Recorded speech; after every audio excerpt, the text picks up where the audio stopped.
ADM says 50 million metric tons could be lost worldwide in crops due to the weather. And also everything about the Mike Zuzolo's crop tour right here on Connected Farmer, your channel to keep you up to date with the latest trends in agriculture and livestock. Stay tuned and don't forget to subscribe.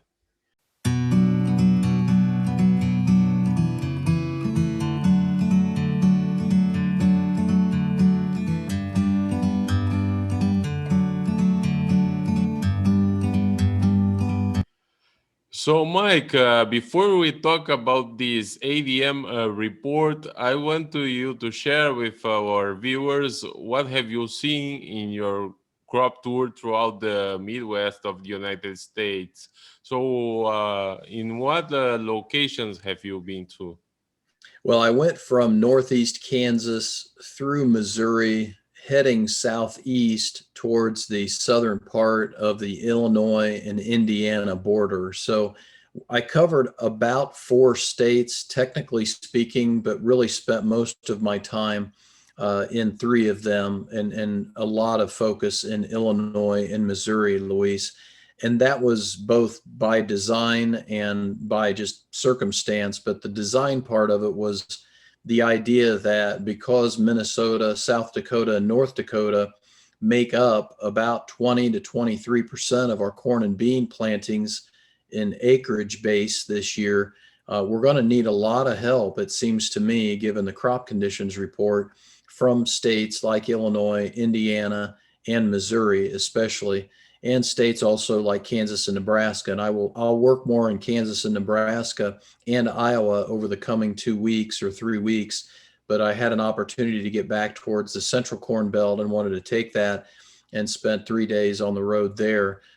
Quickly, my biggest point to make, I guess, to your listener and your viewer is I felt as though the crop conditions by USDA, I can't remember a time where I agree with them more and where I feel as though they're accurate to the state. And from what I've seen, they match up very, very nicely with what I have seen here recently. And just to give you an idea, the Monday crop conditions report by USDA in the afternoon showed an improvement in Missouri, showed an improvement in Illinois. I saw that as well, as far as how good the crop looked from a roadside point of view or a crop condition point of view.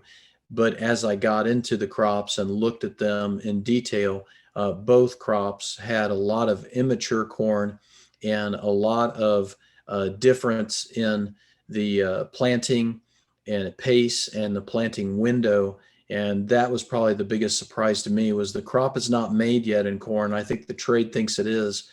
In terms of soybeans, I was truly struck by how immature and how badly a lot of the fields look in Illinois and Missouri for soybeans, between being drowned out, between being short, and between being discolored at a very early vegetative state. So here again, when we see that the USDA's crop conditions report has the soybean conditions 19% below last year at this time, and we have the corn conditions 11% below last year at this time, I believe those numbers, and I have seen that as well. And were you able to talk to any of these farmers that own these properties?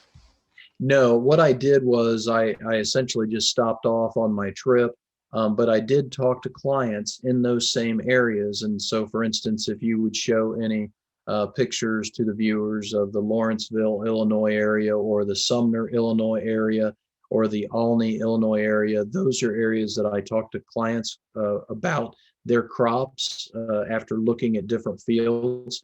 Similarly, along the Illinois River near Naples, Illinois, and I've got a lot of corn ears that I haven't pulled back and done the counts yet on since I've gotten back from my trip. So I've got a lot more to put up and post on my blog here in the coming days, but also had clients in those areas. And I can tell you that from the Mississippi River, which is the Illinois-Missouri border, on the route I took, all the way down towards I-70, US 70, which would be Effingham, Illinois, in the route I took, I've never seen a better crop in Illinois, and they weren't suffering, in my opinion, from problems with planting window issues. When I crossed US 70, that is when the issues with the springtime weather really showed themselves up.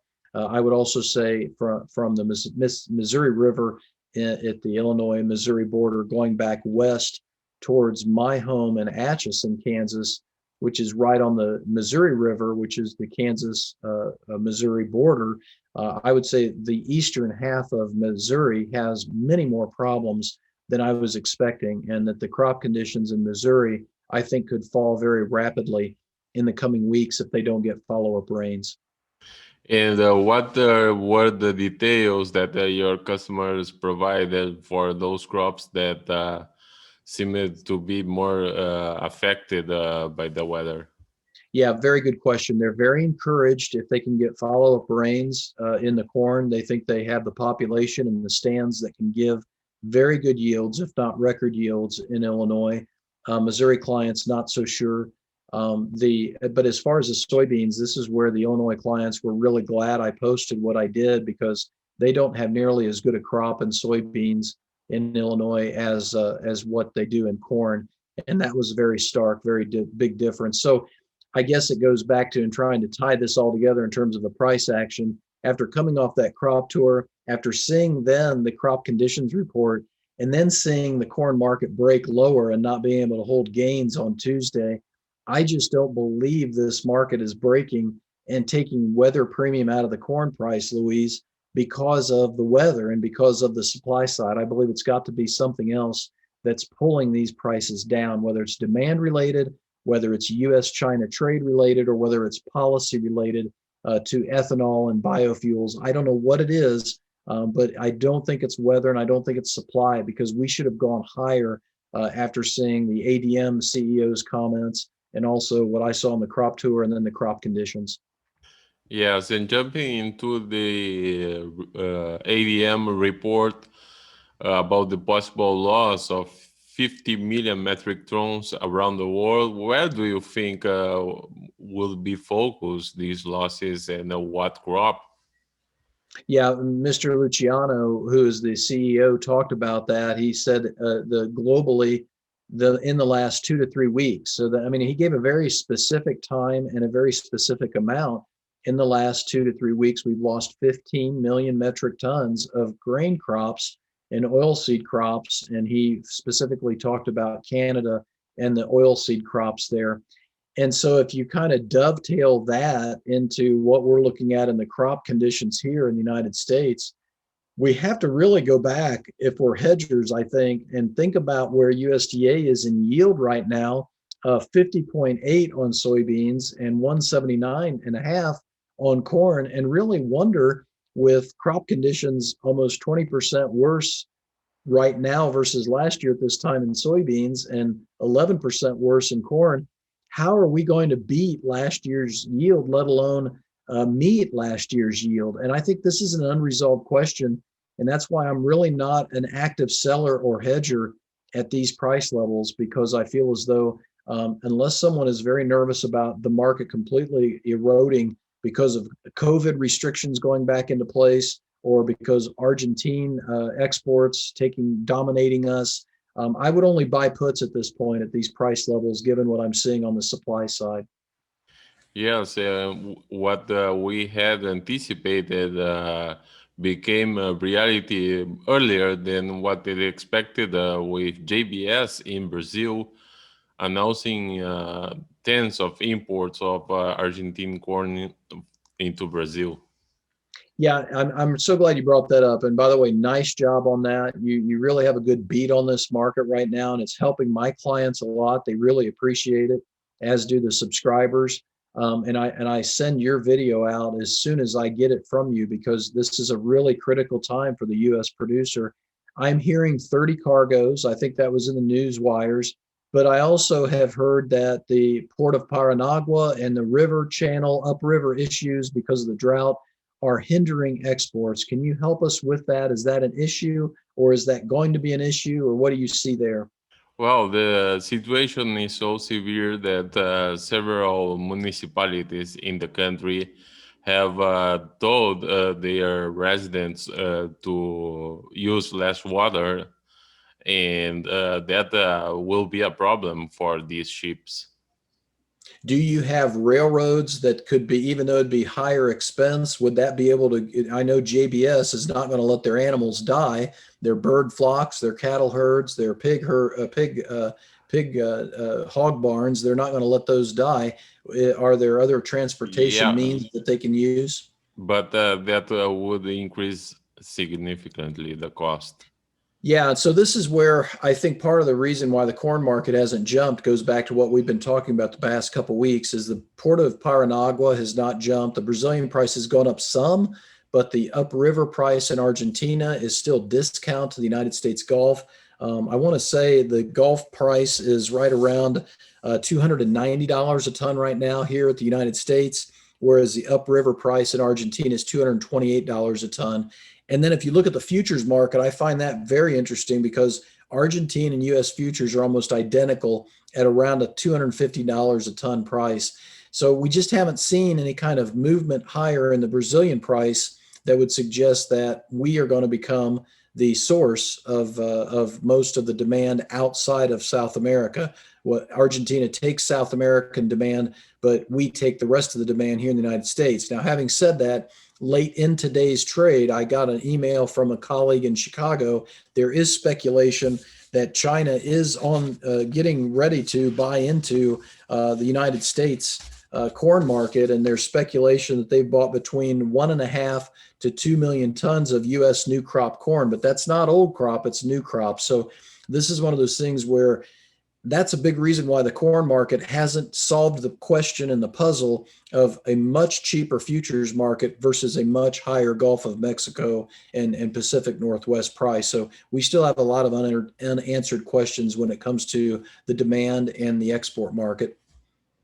Yes, and estimates for the next soybean season in Argentina is that the soybean crop will be reduced by between 4 and 5% in surface.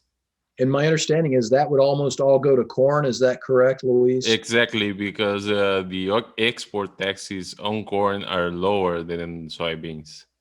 Yeah, this is going to be a big deal, I think, when it comes to the Chinese and not being able to get as many beans planted domestically. And if they can get their hog margins back up again, their crush margins back up again, we may see the Chinese really burn through and consume a lot faster pace than normal. The Brazilian excess supplies, and then we come back on in the United States with our excess supplies if we have them. We have to think about this from a standpoint of to take the 50.9 or 50.8 bushel yield nationally here in the United States, just to take that down a bushel or a bushel and a half could take us right back down to 100 or 125 million bushel carryover here, razor thin stocks. And we have a very large hog herd here that we're still trying to feed out as well, and poultry flock as well. So I think the soybeans, you and I have talked over the last 6 or 8 months. I've always been nervous that the soybeans will lead the corn lower. And to a lesser degree, that's been accurate, other than the bean oil rally that we've seen because of the Canadian drought and the canola and the Malaysian palm oil pushing prices higher. But the meal market's been very disappointing, as expected, when it comes to the soybean excess supplies in Brazil and to a lesser degree, Argentina. But this next 30 or 45-day window, I don't see the beans being as negative to the corn and price action. Maybe actually could be a price supportive feature if this weather pattern doesn't shift. And to give a little bit more of perspective, corn has been more attractive recently to South American farmers. For instance, in Argentina, it used to be that the soybean production was a lot larger than the corn production, and right now is roughly the same. And in Brazil, the corn production has increased a lot over the past few years. And that confirms this trend because there is a strong demand for corn from this region. Yeah, and this goes back to the wheat market. And then I continue to see stories and conversations with livestock feeders that they're still trying to source wheat for feed rations because the corn price is too high, even after this current price break. And this goes back to that difference between cash corn, which is $1 to $1.20, plus $1 to plus $1.20 over the September corn futures price here in the United States. And so the cash market is very tight. The cash market is telling the producers, let go of your old crop corn because we really need it right now. And I think I was expecting that this would already have happened by the time we got to late July. But I've got to think that the end users are kind of running out of runway and running out of room to stay on the sidelines. And so I'll be very eager to see what happens in the first 10 days of August with end users, because I think they've been playing it very, very close to the vest. And this price break on the board has helped them quite a bit, but it hasn't pulled down the cash market that much. And how have you seen the market reaction on the Chicago Mercantile Exchange over this weekend and today on Tuesday? Yeah, I mean, I think it goes back to other than the weather and the supply, I think the market is very nervous about the demand side of the equation. And I think late last week, and this is really hard, I think, for some people to understand the difference between the Environmental Protection Agency deciding about the ethanol mandate or the ethanol blend amount versus an act of Congress. And I think that it is a much more serious issue because it's an act of Congress if it gets passed. But the fact that last week Congress is moving forward with a bill, a bipartisan bill in the Senate, to try and limit the corn ethanol blending component in refined product. I think this becomes it takes it up a whole nother level in terms of eroding or pulling back on future demand and actually moving the demand curve to the left, essentially cutting demand permanently out of the corn market here in the United States if this becomes law, because then the EPA has very little say and can have little room to maneuver if it's actually legislation drafted in the US Congress. And I think this is where I'm starting to advise and recommend clients, especially, producers of corn who may be looking to build bins this coming fall with the idea that they'll get a return on investment of a better basis the next 3 or 4 or 5 years. We really have to think about that again and reflect on that and double check ourselves and how much money we may not save if this only lasts for another year, as far as ethanol being blended up to the blend wall of 15 billion gallons. And so I think this is a real different issue than talking about the EPA changing the refining limits or giving small refiners an extension or an excuse to not blend. Well, I think we brought a lot in a very short time. I do too. Thanks, Louise. Thank you.